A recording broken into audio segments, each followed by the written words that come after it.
Ma'am, maaari niyo po bang ikwento sa amin nung huling nagpaalam po sa inyo itong si Divine? Bali po, February 7 po, bandang alas 4 po ng hapon, sinundo ko po yung anak ko sa St. James Academy po. Na nagkataon po na nakalis po kami ng anak ko ng punta. Dala ko po nasa school na, siya po pala ay nakauwi na. Ngayon po, nung nakauwi na po yung bata, nag-message na po sa akin yung anak ko. Sabi niya po sa akin, "Mama, nasan ka? Nasa bahay na ako." Nung sinabi po niya nasa bahay na po siya, ang sabi ko po sa kanya, "O sige anak, huwag ka nang umalis, antayin mo si mama." Nung dumating po ako galing sa school, ayun po, nakita po kami ng anak ko sa loob ng bahay. Nagbihis lang po siya, tapos bumaba po. Nung pagbaba po niya, pinakita po yung kanyang mga pinaserok na papel, mga pinaprint po. Dahil kulang pa nga po yung mga pinaprint niya, nagpaalam po uli siya sa akin. Sabi niya po sa akin, "Mama, magpapaprint ako uli." So yun po, sabi ko, "Sige, kung magpapaprint ka, bilisan mo. Dahil aantayin kita." Ngayon po, nung lumabas na po ng bahay yung anak ko, sinundan ko pa po yan. Kasi po, hindi ko po naitanong kung saan siya magpapaprint. Kaya ang sabi ko po sa kanya, "Oy, saan ka magpapaprint?" Ang sabi po ng anak ko, "Ma, doon po sa disyerto. Doon pa ako magpapaprint. O, bilisan mo ka ako, aantayin kita." Buhat po, nung umalis na po siya noon, sinundan ko po ng tingin yung anak ko hanggang doon po sa eskinita po ng kapitbahay namin kung saan po siya laging dumadaan. Nung nakita ko nakapasok na po siya doon sa eskinita, doon na po ako pumasok ng bahay at naghintay na lamang po sa kanya. Ngayon po, nung naghihintay na po ako sa kanya, nagtataka po ako bakit 2 oras na ay hindi pa po bumabalik ang anak ko. Nung dumating po ang oras ng alas 7:30, doon na po ako kinabahan. At doon na po ako nag-umpisang mag-ikot-ikot sa buong disyerto. Kaya yun na po, at hindi pa po siya nakakauwi hanggang sa ngayon po. Ito po yung video sa isang computer shop na makikita na nakapagpa-print talaga siya. Ma'am Sheena, yung anak po ba ninyo wala po siyang nabanggit na imi-meet up niya sa hapon na yun? Wala po sir, kasi sa totoo lang po, yung batang po niyan, hatid sundo ko po kasi yan sa eskwela. Kaya alam ko po lagi kung sino po yung mga kinakasama po niya. Okay. Ngayon po, metro po kasi siya ng banda pula. Every time po na may practice po sila, naka-attend po ako sa GC nila, kaya alam ko po kung kailan ang practice at kung sino ang mga kasama, saan lugar nagpa-practice po. Kaya po, talagang wala po akong idea kung paano bilang wala.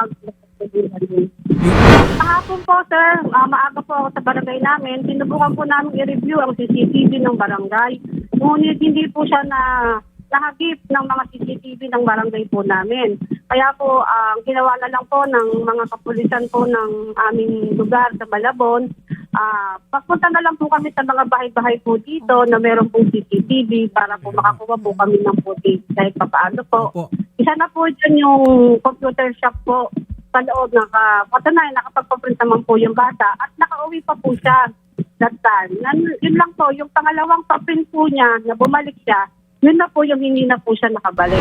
Napakaraming beses ko na po siyang sinubukang kontakin dahil po talaga sobra na po ako nag-aalala. Nung una po, ang cellphone po niya ay hindi nagtututot lang po. Nung mga pangalawang tawag ko na po, hindi na po siya nagtututot kaya cannot be reached na po. Ngayon po, kahapon po, sinubukan po tawagan namin lahat, pati po ang kapulisan, dinatawagan din po siya. Hindi na nga po talaga nagre-ring ang kanyang cellphone. Captain Alexander De La Cruz, ang Chief Investigation Division po ng Malabon. Captain, ito, manghingi lang kami ng update patungkol sa paghahanap natin kay Ma'am Divine Estrada. Continuous pa rin naman po ang ating pag-follow up sa pagkawala ng bata, sir. Umaasa po kayo na gagawin natin ang ating makakaya para po makita ang bata, sir. As of today, Captain, meron na po ba tayong leads kung ano kung saan kaya siya napunta? Sa ngayon po, sir, wala pa po tayong bigay na magandang linaw. So far, iniimbestigahan pa po ng ating mga investigador. At sana po makatulong ang barangay para sa mga CCTV makakuha natin. Meron siyang device, no? Nasa kanya daw yung mobile phone niya. Wala ba tayong kakayahan na i-triangulate yung location po ng ating biktima dito, si Ma'am Divine? Sa amin po dito sa Malabon ay wala pong ganong kakayahan. Pero susubukan po natin na makipag-coordinate sa ACG po sa anti-cybercrime namin dito sa district po. Yes, opo. Wag po nating susubukan ha. Gawin po Yes, natin. gagawin po namin Oo. na mapuntahan ng anti-cybercrime para po sa kanyang location ng kanyang cellphone. Captain, naisubukan na rin po ba natin na ipa-backtrack no, yung ilan pong CCTV na malapit po doon sa area? Yes po ma'am, meron pong ginagawang kapulisan natin na backtracking doon po sa lugar.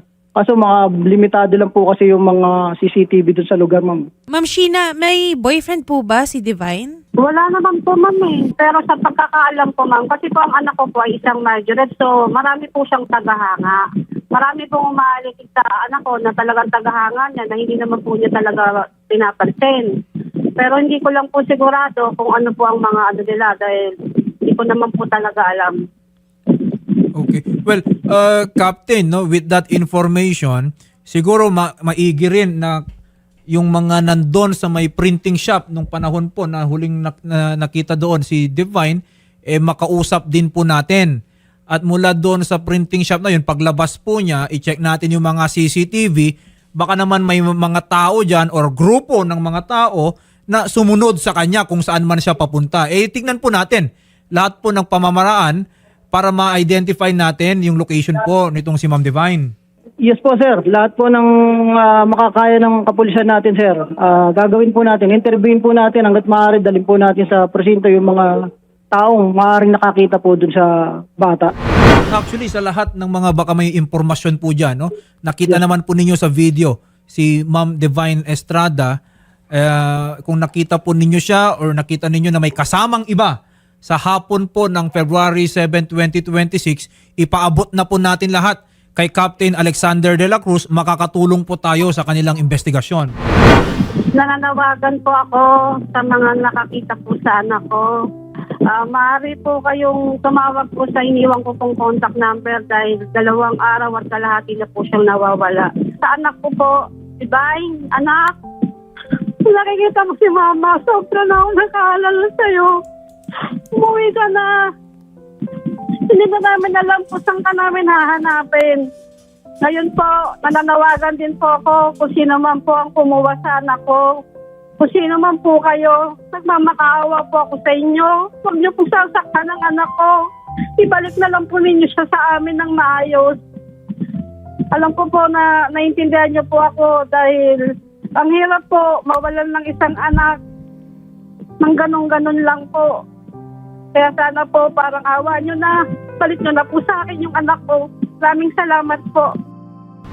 Ma'am Sheena, babalitaan po namin kayo. Umasa po kayo. Patuloy naman po ang investigasyon na ginagawa ni Captain Alexander de la Cruz. Pero sa lahat po muli ng mga nakakita kay Ma'am Divine Estrada, yung mga nasa printing shop, yung mga malapit po doon, kung mayroon po tayong impormasyon, ipagbigay alam po natin lahat sa ating kapulisan. At kay Captain Alexander de la Cruz, sana sir, lahat po ng mga witnesses, possible eyewitnesses natin, lahat ng pwede nating i-interview, lahat ng mga tao doon sa dinaanan ni Ma'am Divine Estrada, makausap po natin, mahingan natin man lang ng kanilang information. Yes po sir, umasa po kayo, nagagawin po ng Malabon Police ang aming tungkulin para po makita ang bata. At kay Ma'am Sheena, muli ma'am, no, babalitaan po namin kayo pag may dumating na po na information. Sana po, no, mahanap na po natin si Ma'am Divine Opo, sir. Estrada. Maraming salamat po sa inyong lahat, sir.